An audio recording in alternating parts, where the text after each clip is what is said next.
closest friends. The day he died, the world changed forever, and not just because one of the greatest rock bands of all time had lost its vocalist. On November 23, 1991, fans of Freddie Mercury received some terrible news. Their musical hero had been diagnosed as HIV positive and had AIDS, a fatal autoimmune disease caused by HIV. In a statement, the usually private musician informed his fans, "Following the enormous conjecture in the press over the last 2 weeks, I wish to confirm that I have been tested HIV positive and have AIDS. I felt it correct to keep this information private to date to protect the privacy of those around me."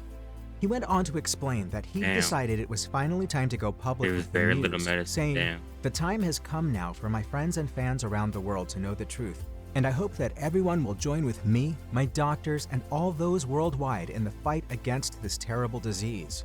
As Mercury's statement noted, there had been feverish speculation about the singer's condition, with published photographs showing him looking thin and frail. Though knowledge of HIV and AIDS had been growing among the general public for around a decade by the time of Mercury's disclosure, the news was deeply shocking. We hid everything, and we avoided questions. He was the biggest name to be confirmed as having the disease, and the statement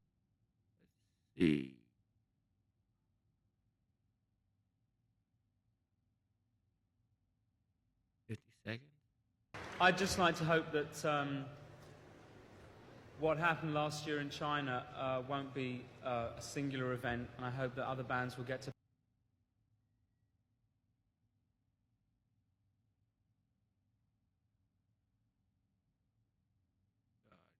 Kidding.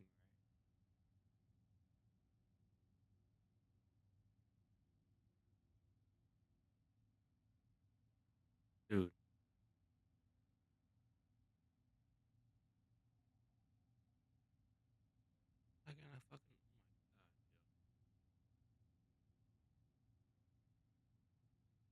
Like, what else do I type in?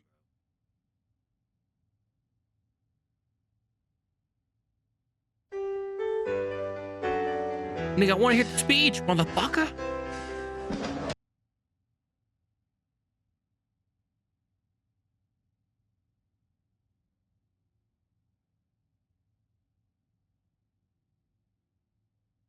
I had to take all those years of standing in a bedroom with, I don't think I had a hairbrush, but I would stand and sing to the mirror. And that child was going to take all that knowledge, all that subconscious eating in of music from that group and sing one of Freddie Mercury's songs to the world. That's crazy, right? He would have never thought when he was a kid doing that.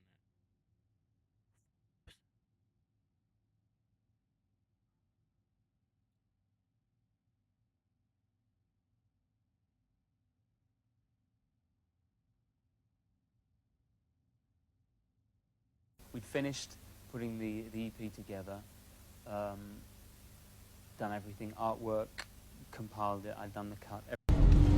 We'd finished putting the EP. I'm gonna do one last fucking search. George Michael Freddie Mercury speech monologue. What do you want me to fucking type in? I think, in all honesty, I was received as the person who'd done Freddie the most justice. And that was probably not just because I was a huge fan, because there were a lot of huge fans there. It was because I'm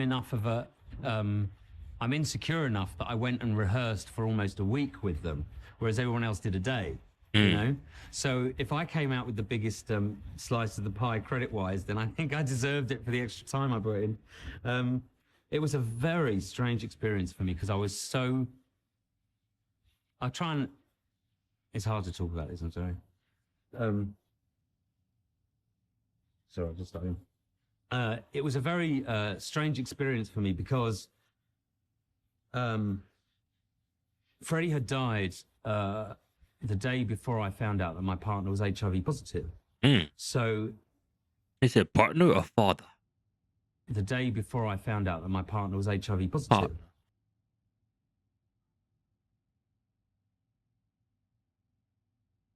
So that means you're HIV pop.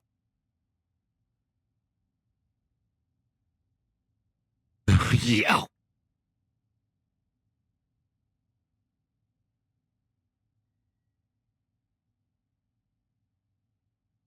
Oh, he died in 2016 on Christmas.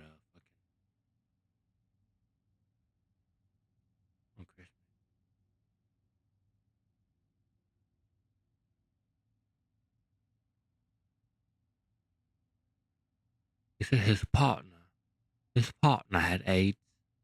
So the coincidence of that was horrible. And then on the actual day, the day itself was so bizarre for me because one, I was incredibly proud to be singing Freddie's song, but incredibly sad to be singing in that circumstance. Right. And I guess we're never gonna fucking find that goddamn motherfucking speech, bro. Like, holy shit. And I can't even fucking. Let me just fucking copy this, paste this motherfucker on YouTube, bro. If it's not there, fuck it.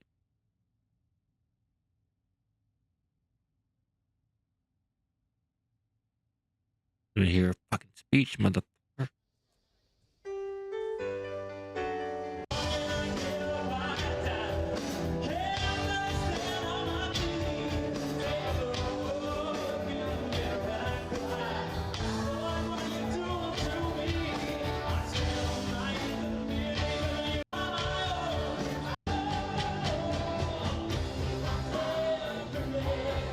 That's right, that's right, that's right. Everybody wants to bring me down.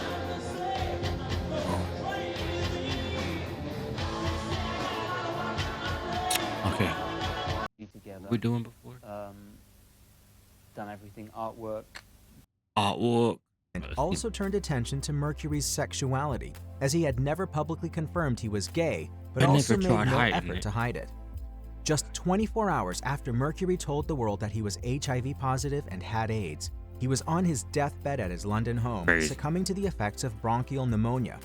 With a weakened immune system, the illness took hold of him quickly. News outlets that had only just broken the news of Mercury's diagnosis to his fans now shared that Queen's electrifying frontman was no more.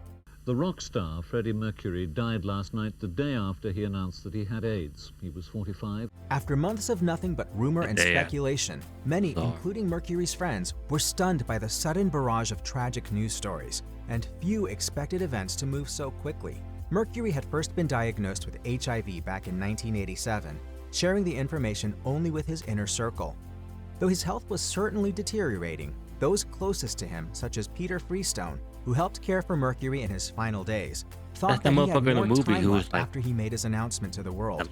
Freestone, who worked as Mercury's full-time personal assistant from 1980 until his death, has been open about his love for his friend and the job he held for more than a decade. But even he was shocked at Mercury's death, despite having knowledge of his condition. Damn. On Ask Phoebe, a blog he wrote for Freddie Mercury's official site, he said, "We all knew it could not be too long, but Freddie's doctor had said that he could be with us for quite a few days longer.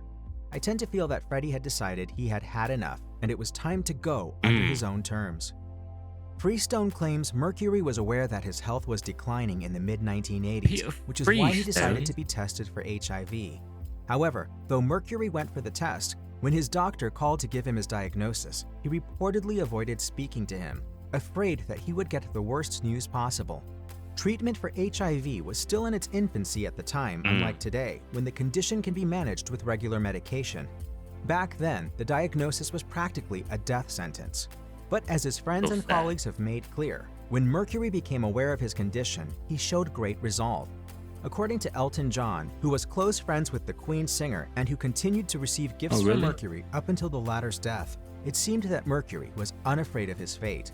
Indeed, Mercury's bandmates have confirmed that despite his diagnosis and ailing health, he remained craziest thing, knowing you're gonna die. You know you're gonna die. Like, you know you're gonna die, bro. Like, why is my mic cut out right there? Why is it?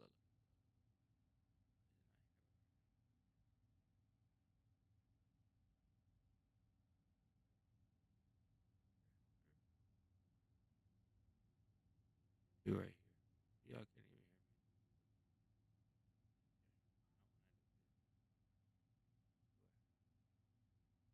Hello, hello, hello. How long do I have to talk for y'all there? I was talking this slow. My voice cut out. I was sick as hell. My voice like when I stopped talking. You start talking now like it was going so low. There we go. That's a little better. That's a little better right there. 'Cause now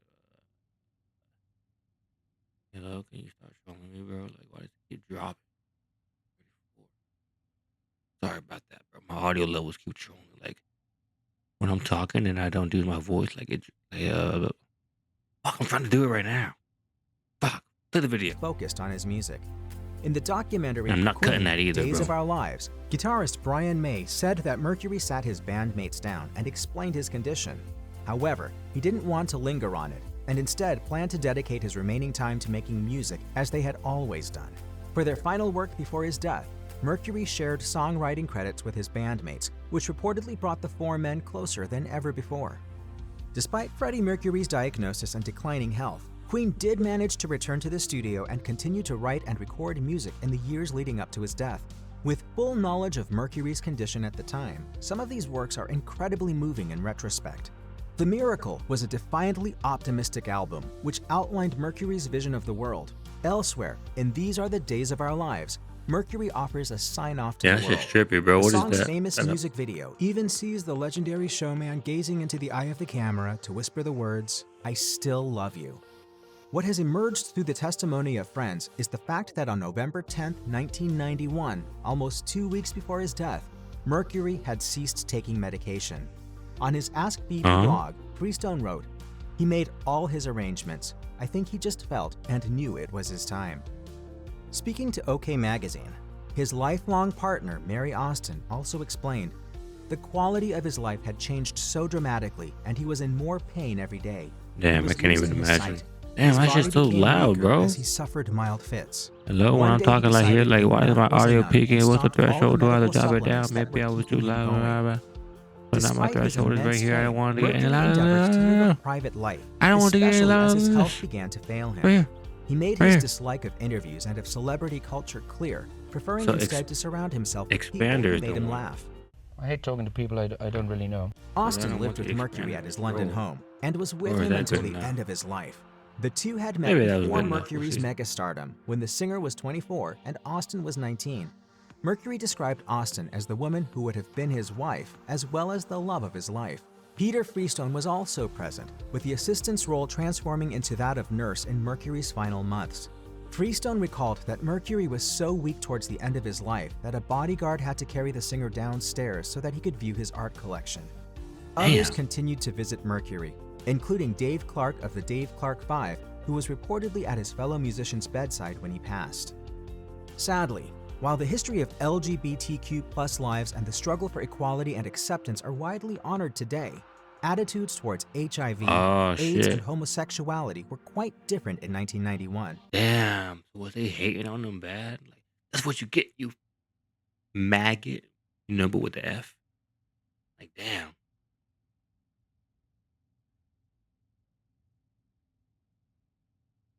That's fucked up. I ain't super progressive or anything, but like, damn, like, I can't even imagine, like, especially back then, bro. Like, today, even 10 years ago, it was all right. 20 years ago, it was, fucking 40 years ago? Holy shit. I don't even know. This Can't was imagine. reflected in many of the news stories about Freddie Mercury's illness and death, Damn, my audio go right especially there. in the So keep notorious going in the British red. tabloid press. Of course, many news channels were honoring Mercury as a singular artist and I don't want it to go on the performer, and fans were mourning his red. death from a disease which Maybe took right so many lives there. prematurely in the 1980s and 1990s. All right, there. We're doing this. However, some This one? muckraking journalists and Right here. editors were seeking salacious angles from which to approach the story, with articles often spilling over into blatant homophobia. Indeed, at a time when some corners Wait, which falsely way do we go? considered This way? HIV a disease that affected Alright, only there. gay men, some people implied that Mercury's death was representative of some moral justice for his promiscuity, an aspect of his life he had not attempted to hide in interviews. Talking to the Pink News, Freddie Mercury, the final act, Director James Rogan recalled his horror at some of the headlines he uncovered during the making of the documentary, saying, "There were headlines like, 'I'd shoot my son if he had AIDS,' and ones where they'd catch you unawares and you'd read it and think, 'How did this manage to make it into print? I just can't get my head around it.'" That must have been Joe's In the brother. weeks following Freddie Mercury's death, many of the same tabloids who previously published candid photos of him looking frail focused on uncovering sensational details of Mercury's life on the Joe's London brother, gay scene James and accounts Rogan. of his sex life. You know, Grieving their loss, the podcast. other members of Queen were shocked by the treatment their friend and bandmate received in the The press, UFC guy. an aspect of his death that they were still angry about years later. Mercury's bandmate Roger Taylor even described the journalists who hounded him as vultures. He told Rolling Stone, "I have never got over his death. None of us have. I think that we all thought that we could come to terms with it quite quickly, but we underestimated the impact his death had on our lives. I still find it difficult to talk about. For those of us left, it is as though Queen was another lifetime entirely." In Queen, Days of Our Lives, Mercury's bandmates explained how that's they a million essentially closed people, ranks bro. and lied to the world about the singer's condition, which was necessary to prevent his life descending into a media legit. How circus do I- that would prevent him from spending his last Forward, years my volume working. right there. Now it's Producer right Dan here. Hall All right, identified the 36 sounds actions of good. the other members of Queen who stood by their friend and also publicly denounced the vilification of homosexuality after Mercury's death as fine examples of solidarity. As many news reports from the time noted, Mercury's death caused discourse around HIV and AIDS to reach fever pitch. Mercury's diagnosis came fast on the heels of several other news stories around the disease, such as the diagnosis of basketball star Magic Johnson and the death of British theater director Tony Richardson.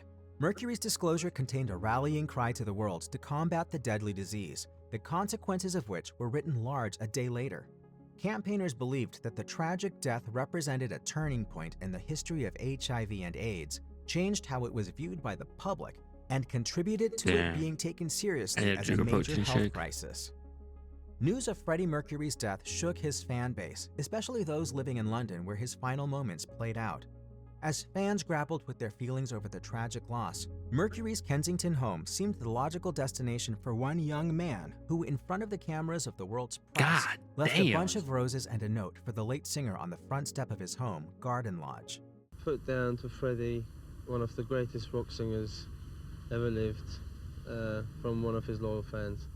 Before long, Mercury's home became a place of pilgrimage for countless fans who came to pay their respects and offer their condolences. It remains a popular destination for Queen fans who find themselves in London.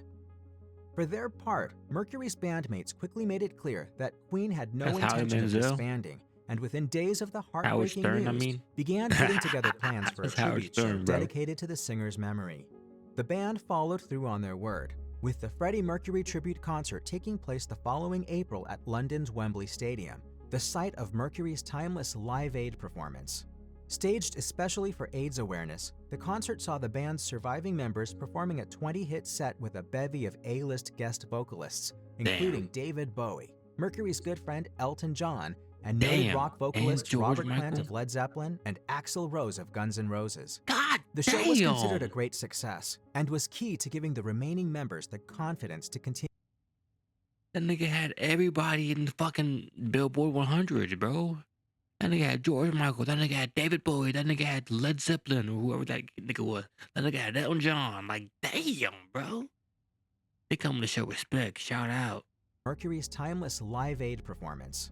Staged especially for AIDS awareness, the concert saw the band's surviving members performing a 20-hit set with a bevy of A-list guest 20? vocalists, including David Bowie, Mercury's good friend Elton John, and noted rock vocalist Robert Plant of Led Zeppelin and Axl Rose of Guns N' Roses.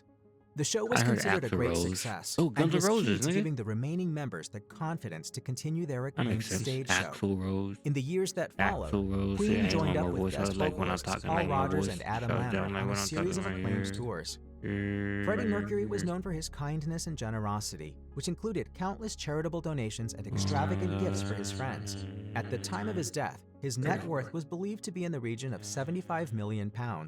In his last will and testament, Mercury left half of his estate to Mary Austin. 31.99. Austin inherited the Kensington mansion they shared together, as well as the majority of his possessions, such as his art collection. Who is this bitch? His net worth was believed to be in the region of £75 million. Pounds.